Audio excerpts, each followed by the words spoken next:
Hey guys, so I see a lot of these and I think I have a good enough answer. This is a Charlie Kirk clip.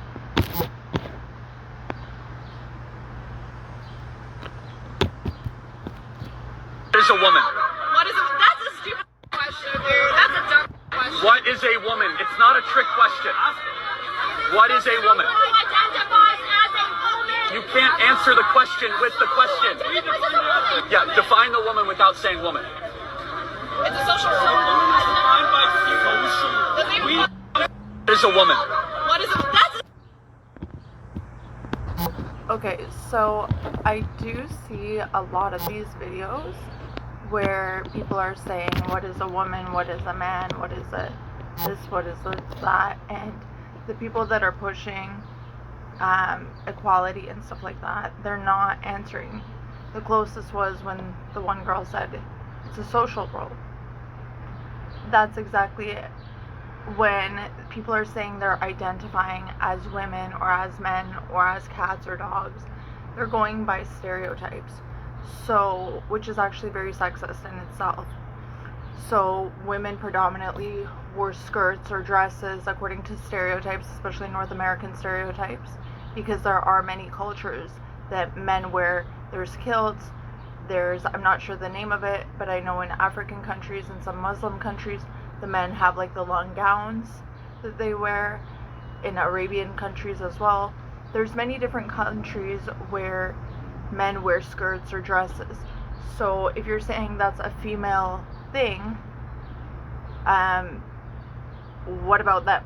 Are they all women? Are they all trans? Are they all, so the long hair, I've known men with long hair. A lot of cultures, the men don't cut their hair. A lot of religions, they don't cut their hair. So if you're going based off of, so far we have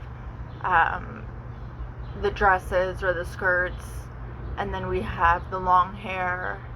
Okay, well, smaller features. What about the guys with smaller bone structure that got their mother's genes, but they still want to identify as men, to be, just embrace their reproductive system? Like, this is so stupid.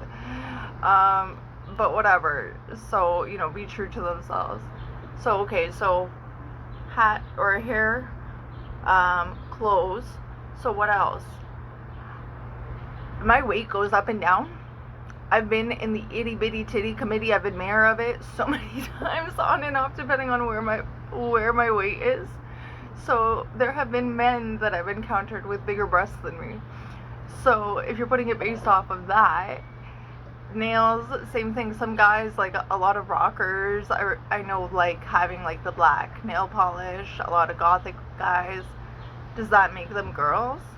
So all of these characteristics, there's male bakers like Chef Ramsay, I'm sure is not a woman, or identifies as a woman based off of his alleged feminine occupation. There's men that clean. There's men that, when it comes to heels, I believe in Italy, in Victorian times, that's where the high heels originated. I could be wrong, but it was men that predominantly wore them.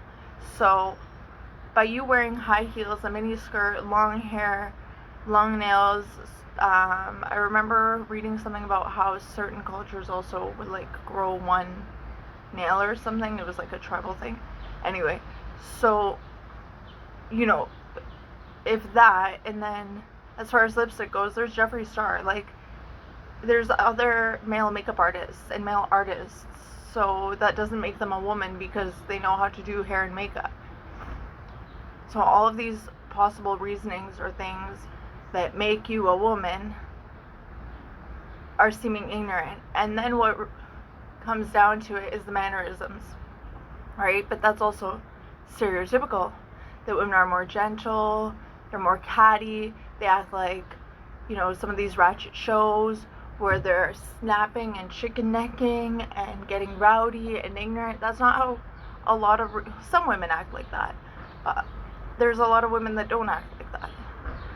So these things just remind me of, like, when you're in kindergarten or first grade, and then the boys put on like their mother's like, you know, clothes and mock all of the girls and say like, you know, they're weak, or ooh, my lipstick, ooh, I broke a nail. That's literally what these identifiers, or a lot of them, kind of remind me of.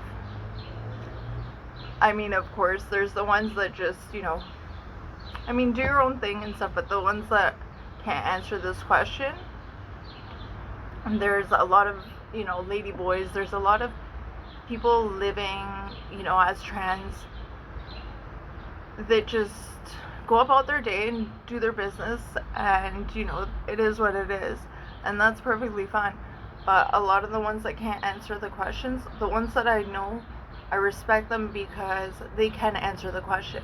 Or even with like Blair White, she can't answer the question. She doesn't say she is a woman.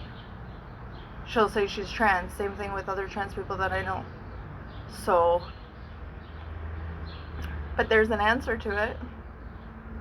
It's hella sexist. It's mockery. A woman is someone that has female chromosomes and is born with a female genitalia and is born with a uterus. Obviously, there's complications and, you know, birth defects and whatever, but that's no different than somebody being born without a kidney. It's supposed to belong there, it doesn't belong there, you can get treated for it, whatever. May or may not affect your life. Okay, it happens. But all the other parts connecting that puzzle are going to be of the same gender. And that's how that works. So even though, yes, it's good to be whatever you want to be and all of that, you should also be happy and thankful for yourself and what you've been blessed with. We were all blessed with different characteristics that make us up as beings. And those characteristics are really what matters, and you doing good for yourself and for others and not harming yourself or others, that's what matters in this world. So anyway, peace and love. Cheers. Follow, like, share, support. Subscribe.